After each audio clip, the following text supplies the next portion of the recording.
Un peu plus de 11h30 sur LCI, l'heure d'un grand entretien avec Bernard-Henri Lévy. Bonjour. Bonjour. Vous êtes philosophe, l'une des plus grandes voix qui compte dans le débat public, habitué des terrains. Dans un instant, on évoquera avec vous la situation au Proche-Orient, puisque Donald Trump doit rencontrer Benyamin Netanyahou à la Maison-Blanche ce mardi. Mais bien aujourd'hui, on vous reçoit aussi, puisque vous signez un livre drôle, intime, où vous vous dévoilez. On avait l'impression de connaître beaucoup de choses de vous, mais on ne connaissait pas vos nuits blanches qui sont à lire aux éditions Grasset. Alors ça se lit d'une traite. Moi je l'ai lu hier soir avec passion et je voulais en lire un extrait ce matin justement pour qu'on rentre un peu dans la tête de vos nuits blanches. Alors vous donc c'est le premier chapitre. Vous dites: j'ai tout fait comme il faut, arrêté ma tablette avec sa lumière bleue qui bloque la production de mélatonine, mis mon portable sur le mode avion, éteint les lampes, les veilleuses. J'ai avec moi le Pléiade Mallarmé, tome 2, 1936 pages dont je sais qu'il va m'ennuyer, lire encore jusqu'à ce que le livre me tombe comme il se doit des mains. Mais non. Fausse alerte, je me tourne, je me retourne, je me concentre sur mon corps à nouveau, les jambes, les pieds, la tache de naissance sur le mollet gauche, le dessin nouveau des rotules, leur double cicatrice, le tibia, le péroné, le canal lombaire. Il paraît qu'il est trop étroit et que ça m'a fait rire et c'est drôle aussi, et que s'il rétrécit encore, je finirai en chaise roulante. Le sexe bien sûr, le point où commence le plaisir et celui où il se change en regret. Mais non, ça ne marche pas. Je sais que cette nuit sera comme les autres, j'aurais fait de mon mieux, mais c'est trop tard, je ne vais pas réussir à dormir. C'est comme ça toutes les nuits, Bernard-Henri Lévy. C'est un vertige. Oui, mais c'est pas... En plus, je ris, mais c'est vraiment pas drôle du tout. Mais c'est comme ça, comme beaucoup de Français d'ailleurs, je crois, mais c'est comme ça toutes les nuits, oui. Alors pourquoi est-ce que vous avez voulu justement dévoiler ça et vous montrer assez vulnérable, parce que c'est assez charnel finalement le sommeil? Parce que d'abord, je crois que c'est une maladie qui concerne beaucoup de gens. Je veux dire, les gens en parlent à mi-voix et c'est presque inavouable. Mais je n'arrête pas depuis des années de rencontrer des gens qui me disent qu'ils ne dorment pas et qui en sont extraordinairement perturbés. Donc déjà, j'essaie de leur dire avec ce livre, c'est pas si grave.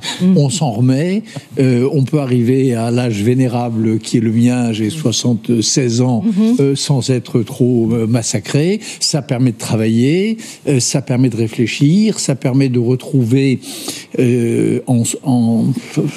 dans un état de demi-hallucination des gens qu'on a aimés. Voilà, il y a une beauté de la nuit aussi. Donc ça, j'avais envie de dire ça.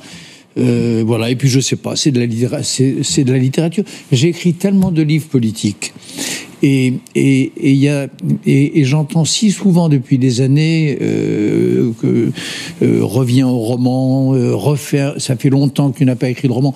C'est une espèce de roman. Voilà. Alors, on vous suit d'heure par heure. Vous êtes un peu comme un fauve en cage, enfermé dans votre appartement. Et effectivement, vous ressuscitez des personnages littéraires, des gens que vous avez connus. Et c'est votre ami Philippe Solers qui vous a dit un jour: mais toi, le problème, c'est que tu en as trop vu, les cadavres, les charniers. Comment veux-tu dormir après ça? Et c'est ça aussi qui vous tient la nuit, qui vous empêche de vous abandonner finalement. C'est toutes ces images qui remontent aussi. Moi, je suis comme les vrais insomniaques. J'ai perdu la touche off. Je sais pas débrancher. C'est vraiment. Il m'arrive d'ailleurs de rencontrer quelqu'un et je brûle d'envie de lui demander: mais comment tu fais? Comment tu dors? Comment ça se passe? J'ai presque envie, je le dis à un moment donné dans le livre, de faire une enquête sur les gens qui dorment. Ça semble évident. Je ne sais pas si vous dormez bien tous les trois. Pas forcément. Pas forcément. Bon, alors voilà. Alors on est dans la même secte, voilà. Et d'ailleurs, je l'avais deviné parce que les vrais insomniaques, on les reconnaît à quelque chose dans le regard. Mais je rencontre souvent des gens qui dorment et j'ai envie de les espionner en secret ou de leur demander: mais quelle est votre technique? Parce que moi, je sais qu'il y a dans ma tête un interrupteur, un bouton dont je ne connais plus le fonctionnement. Voilà.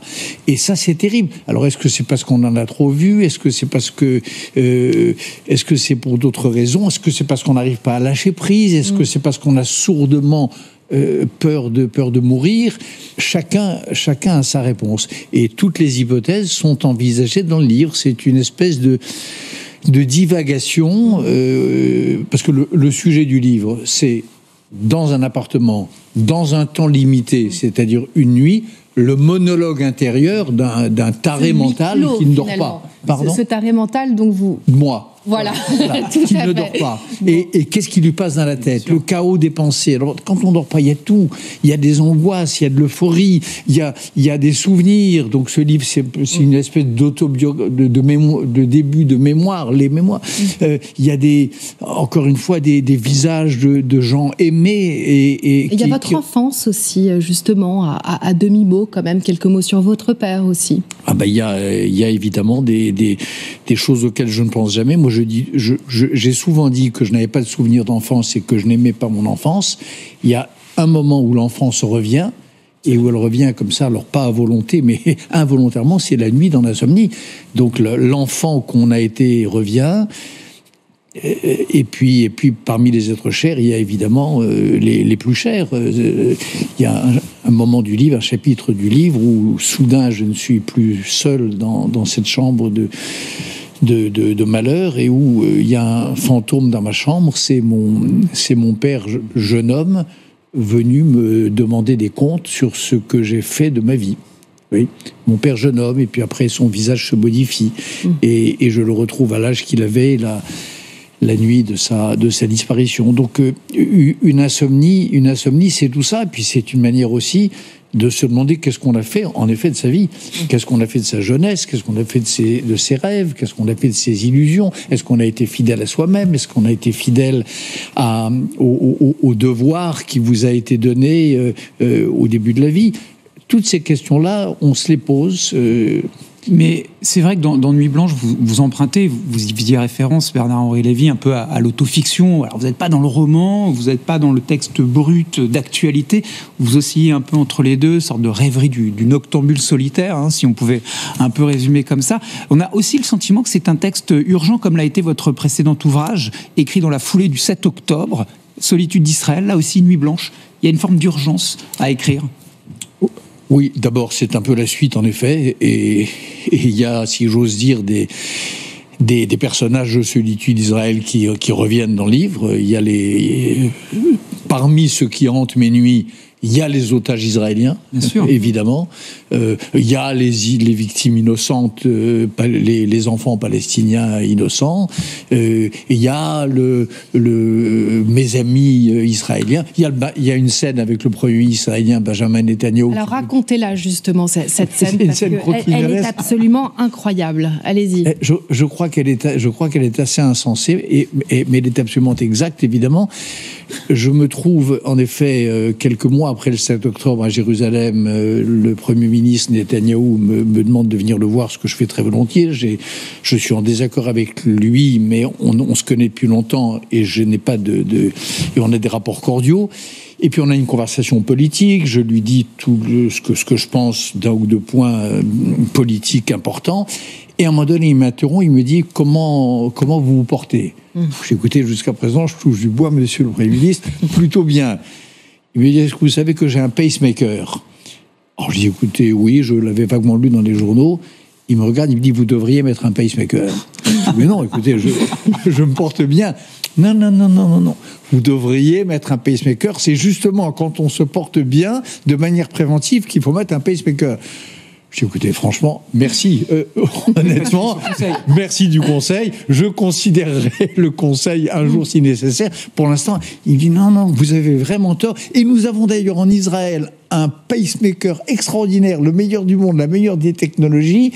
Et il a cette phrase qui me glace et qui est la fin du chapitre, la fin de la scène. Il me dit, vous savez, la technologie israélienne est tellement extraordinaire que même après ma mort, dans le tombeau, mon cœur continuera de battre. Et en effet, c'est glaçant, cette phrase me plonge dans des abîmes d'angoisse. De perplexité, d'angoisse. Elle me fait un peu l'effet de la phrase de Mitterrand, sauf que lui l'avait adressée à des millions de Français. Cette phrase-là, elle est adressée à moi dans le silence de son bureau, de François Mitterrand sur les forces de l'esprit. Je crois aux forces de l'esprit, et où que je sois demain, après ma mort, je continuerai de vous regarder. Et là, ça m'a fait un peu cet effet-là, mais dans ce bureau désert, dans ce climat de guerre, avec les sujets tout de même tragiques que nous venions d'évoquer et auxquels on va retourner puisque cette conversation a duré très Alors, longtemps. vous croisez donc Benyamin Netanyahou et puis vous croisez aussi un autre insomniaque assez illustre, on va dire, le président de la République, avec qui vous discutez. Oui, c'est le président de la République. Vous racontez, déjà vous démystifiez un peu l'idée d'un visiteur du soir, vous racontez quelques échanges nocturnes, ce que vous avez pu notamment lui prodiguer comme conseil après le massacre du 7 octobre par le Hamas. On sait qu'Emmanuel Macron a été, mine de rien, beaucoup critiqué sur ce sujet, sur ses positions plus largement au Proche-Orient. Quand on est insomniaque, on sait qu'on a des obsessions, des fixettes. Quelles ont été vos nombreuses fixettes, vos nombreuses réflexions quant à l'attitude de l'État sur tout ce sujet depuis le massacre du 7 octobre ? D'abord, les échanges avec le président Macron, je le dis dans le livre, mais je n'en donne pas le contenu. Non, je n'en dis rien. Voilà. Je dis qu'en effet, il arrive que d'une fenêtre à l'autre, que nous échangions des messages par télégramme. Donc, je n'en dis rien dans le livre. Je peux vous dire une chose aujourd'hui que je n'ai pas dite justement, mais je vous la dis à vous, puisque vous me parlez d'Israël. Il y a un sujet sur lequel il nous est arrivé d'échanger, c'est la question des otages israéliens. Et je vous le dis ce matin parce que je suis j'entends dire depuis quelques jours que c'est grâce les dernières libérations, la libération du papa de Ariel et de Kfir Bibas, l'otage français Calderon. J'entends dire que c'est grâce à Donald Trump. Moi, je sais, parce que cela a fait partie des échanges dont vous me parlez, qu'il y a une part de responsabilité dans la libération de ces otages qui revient à la France et à son président. Voilà, ça je peux vous le dire. Ça c'est une information que je vous donne ce matin. Le président de la République a largement œuvré. Il a œuvré personnellement en intervenant sur la question des âges qui permettait, c'est horrible, d'être éligible à la libération en abaissant l'âge, en négociant avec les pays médiateurs, etc. Je sais qu'il a personnellement œuvré à la libération des quelques otages qui, au compte-gouttes, au terme d'un véritable supplice chinois, sont le père et pas ses enfants, dans le cas de M. Bibas, sont remis à leur famille. Oui. Alors justement, à chaque libération, justement, on a vu ces mises en scène macabres, organisées par le Hamas. Benyamin Netanyahou avait promis d'éradiquer le Hamas. Or, on voit encore énormément de force, justement. Que faire ? Est-ce qu'il n'a pas atteint le but de sa guerre? Est-ce qu'il faut continuer à vouloir détruire le Hamas? Quelle est votre position et qu'est-ce que vous a fait justement ces images terribles justement de cette jeune otage au milieu des combattants? Ces images m'ont littéralement bouleversé. Le visage de ces deux jeunes filles qui ne savent même pas si elles sont libérées, probablement. Elles sortent de centaines de jours dans le noir, des tunnels. Elles voient la lumière pour la première fois. Elles sont entourées par cette foule lyncheuse, haineuse, insulteuse. Elles sont gardées par des hommes masqués, encagoulés, comme des types du Ku Klux Klan et en armes.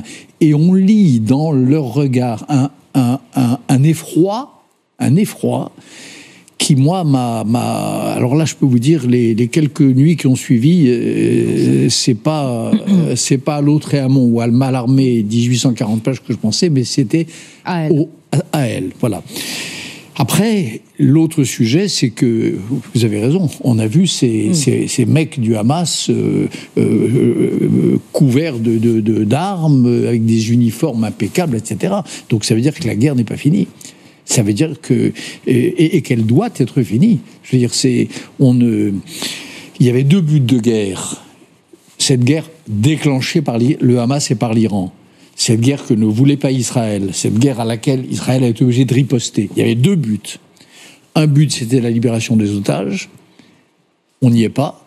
Et l'autre but, c'était en effet la capitulation du Hamas. Visiblement, on n'y est pas.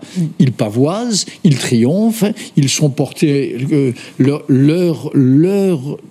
les prisonniers, les criminels qui sont libérés des prisons israéliennes sont portés en triomphe par leurs concitoyens. Mais comment faire pour éradiquer le Hamas? Est-ce que c'est possible même? Est-ce que justement, comme c'est une idéologie, est-ce que vous n'allez pas renforcer et créer encore plus de combattants si vous reprenez la guerre? Non. Vous savez, moi j'ai vécu 2 exemples, en effet, et ça je le raconte dans ce livre, et c'est ce que me dit Philippe Solers dans cette phrase que vous citez tout à l'heure. J'ai 2 exemples concrets que j'ai vécu dans ma chair. Et dans ma vie, dans mon corps, c'est la capitulation d'Al-Qaïda en Afghanistan en 2001 et en 2002. Après le 11 septembre, j'étais l'envoyé personnel du président Chirac sur le terrain. J'ai passé des mois, et du Premier ministre Jospin à l'époque, en Afghanistan sur le terrain. J'ai vu comment Al-Qaïda a été brisé, comment l'appareil militaire a été détruit. Et excusez-moi, mais ça a calmé les vocations pendant plusieurs années. Ça a calmé les esprits. Il n'y a plus cette espèce d'aura du vainqueur ou qui entoure Al-Qaïda jusque-là. Et puis j'ai vécu 15 ans plus tard, en 2015-16, la libération de Mossoul. J'étais là encore sur place. J'ai tourné un film pour Arte. J'ai été dans Mossoul bombardé. Et pareil, on n'a pas... vous savez, quand la France, les Américains, les Irakiens et les Kurdes ont terminé la libération de Mossoul, il n'y avait plus des mecs qui paradaient en armes avec des jeunes otages effrayés. Il n'y avait plus personne. Les combattants là, c'était plus Al-Qaïda, c'était Daesh. Les combattants de Daesh, ils ont retiré leur uniforme et ils se sont mis coiffeurs. Et ils ont commencé à couper les barbes. Donc c'est ça qu'il faut avec le Hamas. Précisément, Bernard-Henri Lévy, dans le cas israélo-palestinien dont on parle sur ce plateau, moi je pense qu'en réalité, perpétrant le 7 octobre, le Hamas a sans doute sous-estimé la férocité d'Israël, qui appartient après tout au même espace géographique, le Proche-Orient. Il n'y a pas de déterminisme dans ça, l'Europe a connu ça. Vous-même, vous avez couvert Sarajevo assiégé en 1993. Comment est-ce qu'on fait pour aider les Palestiniens à se débarrasser du Hamas? Mais moi je ne suis pas d'accord avec le mot férocité. Il n'y a pas de férocité d'Israël. Moi, je pense au contraire, et je pèse mes mots, qu'Israël, depuis le début de la riposte, a agi avec mesure et en faisant tout ce qui était possible pour faire qu'il y ait le moins possible de victimes civiles. Alors après, évidemment qu'il y en a eu. Et la guerre, c'est la guerre, et je ne connais pas de guerre où il n'y ait pas de victimes civiles. Et croyez-moi, à Mossoul, il y en avait des victimes civiles, sous les décombres de la vieille ville de Ninive, quasiment détruite. Donc il n'y a pas de férocité d'Israël. Au contraire, non, si un pays féroce, croyez-moi, ce serait réglé de la pire des manières depuis bien longtemps. Bernard-Henri Lévy, merci infiniment d'avoir été sur ce plateau. On aurait pu parler avec vous encore longtemps de cette rencontre aussi qui va avoir lieu entre Benyamin Netanyahou et Donald Trump. Mais évidemment, on vous réinvitera. En tout cas, bravo pour ces nuits blanches à lire aux éditions Grasset pour rentrer dans votre tête et dans vos nuits. Je vous remercie infiniment. Merci et puis, au week-end prochain, Maxime Guillaume. Et tout de suite, vous retrouvez Marie Chantret qui reçoit Yael Braun-Pivet, justement. Ils vont évidemment parler de cette nouvelle, François Bayrou, qui activera demain l'article 49.3, justement. Avec quel risque de censure? On posera la question à Yael Braun-Pivet. Marie Chantrel la reçoit dans l'événement du dimanche. Merci.